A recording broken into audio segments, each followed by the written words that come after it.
الحمد لله رب العالمين الرحمن الرحيم مالك يوم الدين إياك نعبد وإياك نستعين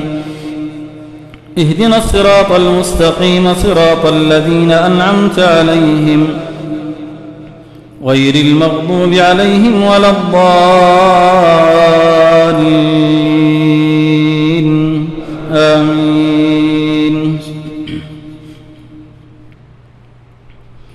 قالوا يا موسى إما أن تلقي وإما أن نكون أول من ألقى قال بل ألقوا فإذا حبالهم وعصيهم يخيل إليه من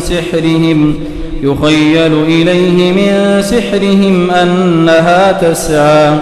فأوجس في نفسه خيفة موسى قلنا لا تخف إنك أنت الأعلى وألق ما في يمينك تلقف ما صنعوا إنما صنعوا كيد ساحر ولا يفلح الساحر حيث أتى فألقي السحرة سجدا قالوا آمنا برب هارون وموسى قال آمنتم له قبل أن آذن لكم إنه لكبيركم الذي علمكم السحر فلأقطعن أيديكم وأرجلكم من خلاف ولأصلبنكم في جذوع النخل ولتعلمن أينا أشد عذابا وأبقى قالوا لن نؤثرك على ما جاءنا من البينات والذي فطرنا فاقض ما أنت قاض إنما تقضي هذه الحياة الدنيا إنا آمنا بربنا ليغفر لنا خطايانا وما أكرهتنا عليه من السحر والله خير وأبقى إنه من يأت ربه مجرما فإن له جهنم لا يموت فيها ولا يحيا ومن يأته مؤمنا قد عمل الصالحات فأولئك لهم الدرجات العلى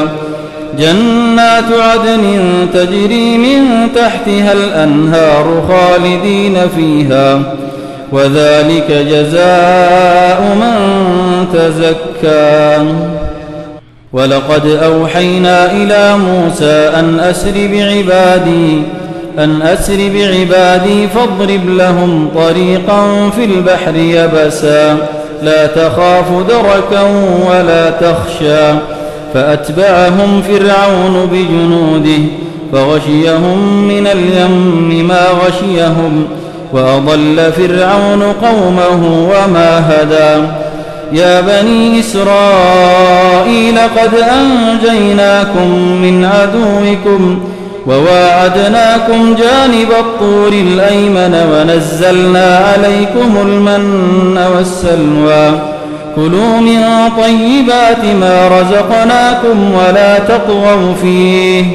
ولا تطغوا فيه فيحل عليكم غضبي ومن يحلل عليه غضبي فقد هوى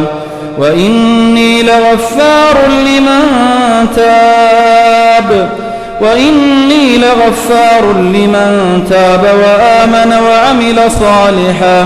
وعمل صالحا ثم اهتدى وما أعجلك عن قومك يا موسى قال هم أولئك على أثري وعجلت إليك ربي لترضى قال فإنا قد فتنا قومك من بعدك وأضلهم السامري فرجع موسى إلى قومه غضبان أسفا قال يا قوم ألم يعدكم ربكم وعدا حسنا أفطال عليكم العهد أم أردتم أن أم أردتم أن يحل عليكم غضب من ربكم فأخلفتم موعدي قالوا ما أخلفنا موعدك بملكنا ولكننا حملنا أوزارا من زينة القوم فقذفناها فكذلك ألقى السامري فأخرج لهم عجلا جسدا له خوار فقالوا هذا إلهكم وإله موسى فنسي أفلا يرون ألا يرجع إليهم قولا ولا يملك لهم ضرا ولا نفعا ولقد قال لهم هارون من قبل يا قوم إنما فتنتم به وإن ربكم الرحمن فاتبعوني وأطيعوا أمري قالوا لن نبرح عليه عاكفين حتى يرجع إلينا موسى قال يا هارون ما منعك إذ رأيتهم ضلوا ألا تتبعني أفعصيت أمري قال يا ابن أم لا تأخذ بلحيتي ولا برأسي إني خشيت أن تقول فرقت بين بني إسرائيل ولم ترقب قولي قال فما خطبك يا سامري قال بصرت بما لم يبصروا به فقبضت قبضة من أثر الرسول فنبذتها وكذلك سولت لي نفسي قال فاذهب فإن لك في الحياة أن تقول لا مساس وإن لك موعدا لن تخلفه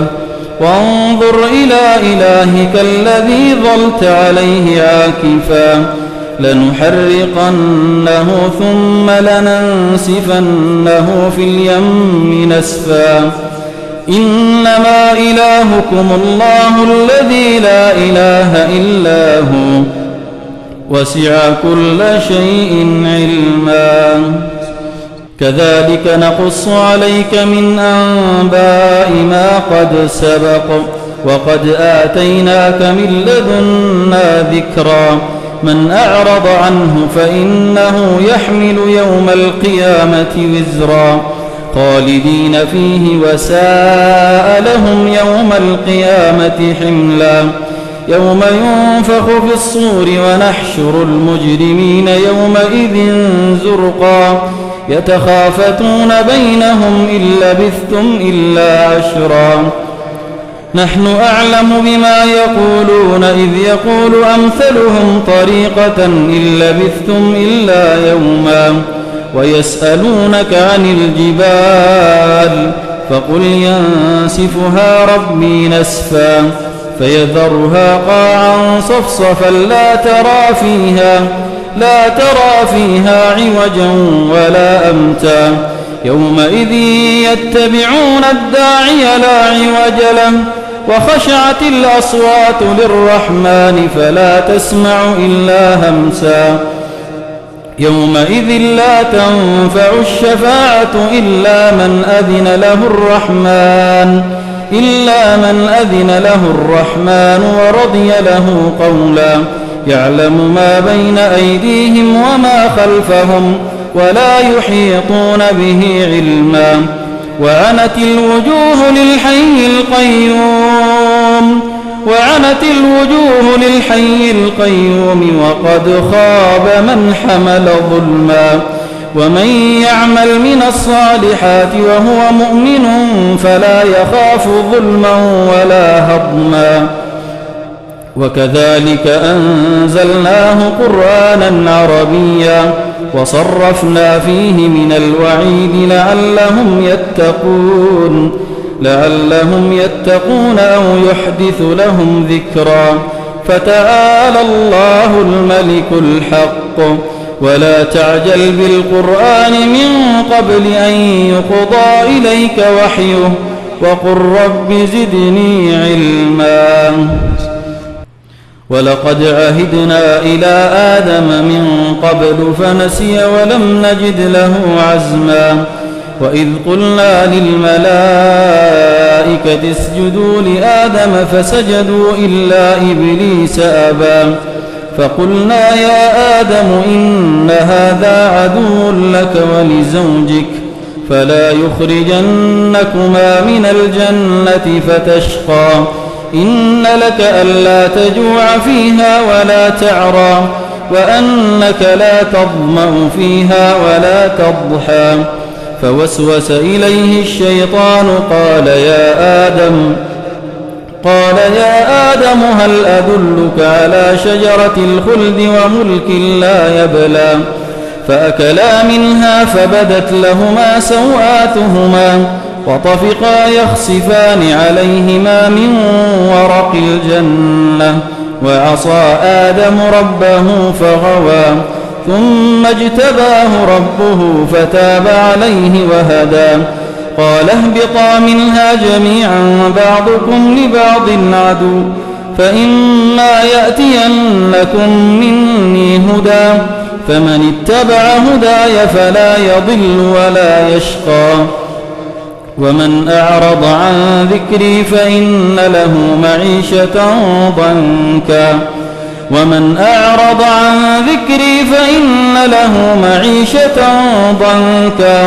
ونحشره يوم القيامة أعمى قال رب لم حشرتني أعمى وقد كنت بصيرا قال كذلك أتتك آياتنا فنسيتها وكذلك اليوم تنسى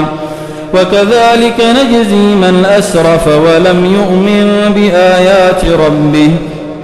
ولعذاب الآخرة أشد وأبقى أفلم يهد لهم كم أهلكنا قبلهم من القرون يمشون في مساكنهم إن في ذلك لآيات لأولي النهى ولولا كلمة سبقت من ربك لكان لزاما وأجل مسمى فاصبر على ما يقولون وسبح بحمد ربك قبل طلوع الشمس وقبل غروبها ومن آناء الليل فسبح وأطراف النهار لعلك ترضى ولا تمدن عينيك إلى ما متعنا به أزواجا منهم زهرة الحياة الدنيا لنفتنهم فيه ورزق ربك خير وأبقى وأمر أهلك بالصلاة واصطبر عليها لا نسألك رزقا نحن نرزقك والعاقبة للتقوى وقالوا لولا يأتينا بآية من ربه أولم تأتهم بينة ما في الصحف الأولى ولو أنا أهلكناهم بعذاب من قبله لقالوا ربنا لولا أرسلت إلينا رسولا فنتبع آياتك من قبل أن نذل ونخزى قل كل متربص فتربصوا فستعلمون من أصحاب الصراط السوي ومن اهتدى اقترب للناس حسابهم وهم في غفلة معرضون ما يأتيهم من ذكر من ربهم محدث إلا استمعوه وهم يلعبون لاهية قلوبهم وأسروا النجوى الذين ظلموا هل هذا إلا بشر مثلكم أفتأتون السحر وأنتم تبصرون قال ربي يعلم القول في السماء والأرض وهو السميع العليم بل قالوا أضغاث أحلام بل افتراه بل هو شاعر فليأتنا بآية كما أرسل الأولون ما آمنت قبلهم من قرية أهلكناها أفهم يؤمنون وما أرسلنا قبلك إلا رجالا نوحي إليهم فاسألوا أهل الذكر إن كنتم لا تعلمون وما جعلناهم جسدا لا يأكلون الطعام وما كانوا خالدين ثم صدقناهم الوعد فأنجيناهم ومن نشاء وأهلكنا المسرفين لقد أنزلنا إليكم كتابا فيه ذكركم أفلا تعقلون وكم قصمنا من قرية كانت ظالمة وأنشأنا بعدها قوما آخرين فلما أحسوا بأسنا إذا هم منها يركضون لا تركضوا وارجعوا إلى ما أترفتم فيه ومساكنكم لعلكم تسألون قالوا يا ويلنا إنا كنا ظالمين فما زالت تلك دعواهم حتى جعلناهم حصيدا خامدين وما خلقنا السماء والأرض وما بينهما لاعبين لو أردنا أن نتخذ لهوا لاتخذناه من لدنا إن كنا فاعلين بل نقذف بالحق على الباطل فيدمغه فإذا هو زاهق ولكم الويل مما تصفون وله من في السماوات والأرض ومن عنده لا يستكبرون عن عبادته ولا يستحسرون يسبحون الليل والنهار لا يفترون أم اتخذوا آلهة من الأرض هم ينشرون لو كان فيهما آلهة إلا الله لفسدتا فسبحان الله رب العرش عما يصفون لا يسأل عما يفعل وهم يسألون سبح اسم ربك الأعلى الذي خلق فسوى والذي قدر فهدى والذي أخرج المرعى فجعله غثاء أحوى سنقرئك فلا تنسى إلا ما شاء الله إنه يعلم الجهر وما يخفى ونيسرك لليسرى فذكر إن نفعت الذكرى سيذكر من يخشى ويتجنبها الأشقى الذي يصلى النار الكبرى ثم لا يموت فيها ولا يحيا قد أفلح من تزكى وذكر اسم ربه فصلى بل تؤثرون الحياة الدنيا والآخرة خير وأبقى إن هذا لفي الصحف الأولى صحف إبراهيم وموسى قل يا أيها الكافرون لا أعبد ما تعبدون ولا أنتم عابدون ما أعبد ولا أنا عابد ما عبدتم ولا أنتم عابدون ما أعبد لكم دينكم ولي دين قل هو الله أحد الله الصمد لم يلد ولم يولد ولم يكن له كفوا أحد اللهم اهدنا فيمن هديت وعافنا فيمن عافيت وتولنا فيمن توليت وبارك لنا فيما أعطيت وقنا واصرف عنا برحمتك شر ما قضيت فإنك تقضي ولا يقضى عليك اللهم اقسم لنا من خشيتك ما تحول به بيننا وبين معاصيك ومن طاعتك ما تبلغنا به جنتك ومن اليقين ما تهون به علينا مصائب الدنيا ومتعنا اللهم بأسماعنا وأبصارنا وقواتنا ما أحييتنا واجعلها الوارث منا واجعل ثأرنا على من ظلمنا وانصرنا على من عادانا ولا تجعل مصيبتنا في ديننا اللهم لا تجعل مصيبتنا في ديننا ولا تجعل الدنيا أكبر همنا ولا مبلغ علمنا ولا إلى النار مصيرنا، واجعل الجنة هي دارنا، ولا تسلط علينا بذنوبنا من لا يخافك فينا ولا يرحمنا برحمتك يا أرحم الراحمين. اللهم إنا نسألك الهدى والتقى والعفاف والغنى، اللهم إنا نسألك الهدى والتقى والعفاف والغنى. اللهم آت نفوسنا تقواها وزكها أنت خير من زكاها، أنت وليها ومولاها. اللهم إنك عفو تحب العفو فاعف عنا، اللهم إنك عفو تحب العفو فاعف عنا، اللهم إنك عفو تحب العفو فاعف عنا. يا فارج الهم ويا كاشف الغم، مجيب دعوة المضطرين، رحمن الدنيا والآخرة ورحيمهما، ارحمنا رحمة تغننا بها عن رحمة من سواك، واجعلنا أغنى خلقك بك وأفقر عبادك إليك، وهب لنا غنى لا يطغينا وصحة لا تلهينا، واغننا اللهم بفضلك عمن أغنيته منا برحمتك يا أرحم الراحمين. اللهم إنا نسألك من الخير كله عاجله وآجله ما علمنا منه وما لم نعلم، ونعوذ بك من الشر كله عاجله وآجله ما علمنا منه وما لم نعلم.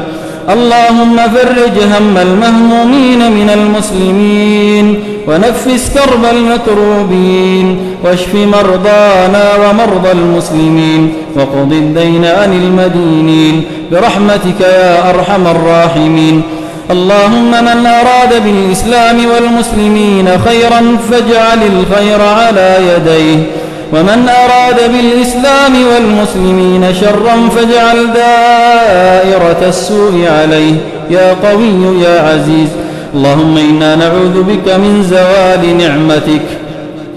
اللهم إنا نعوذ بك من زوال نعمتك وتحول عافيتك وفجاءة نقمتك وجميع سخطك. اللهم إنا نعوذ بك من جهد البلاء ودرك الشقاء وسوء القضاء وشماتة الأعداء يا سميع الدعاء. اللهم إنا نعوذ برضاك من سخطك وبمعافاتك من عقوبتك، وبك منك لا نحصي ثناء عليك أنت كما أثنيت على نفسك. وصل اللهم على نبينا محمد